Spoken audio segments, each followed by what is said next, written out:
Hi friends, అందరికి గురు పౌర్ణమి శుభాకాంక్షలు. గురు పౌర్ణమి రోజు సింహాచలం గిరి ప్రదక్షిణకి అయితే వెళ్ళాము. ఇంతకీ మీరు వచ్చారో లేదో కామెంట్ చేయండి. లాస్ట్ ఇయర్ మీద చూసుకుంటే ఇయర్ చాలా మంది వచ్చారు. ఎప్పుడు గిరి పౌర్ణమికి వర్షం పడి క్లైమేట్ చాలా కూల్ గా ఉండేది. అలాంటిదంటే నిన్న వర్షం పడలేదు. దానికి తోడు క్రౌడ్ ఎక్కువగా ఉండడం వల్ల మొబైల్ నెట్వర్క్ లేదు. ఒక మనిషిని దాటుకుని నడవాలంటే కొంచెం కష్టంగా అనిపించింది.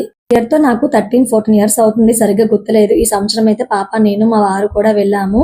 మేము మాధవదారి వరకు బాగానే నడిచాను. అక్కడ నుంచి కొంచెం స్లో అయ్యాను. ఈవినింగ్ 3:30 స్టార్ట్ చేసాము. ఇంటికి వెళ్ళేసరికి 4 o'clock అయ్యింది. మొత్తానికి గిరి ప్రదక్షిణ అయితే సక్సెస్ఫుల్ గా కంప్లీట్ చేసుకున్నాము.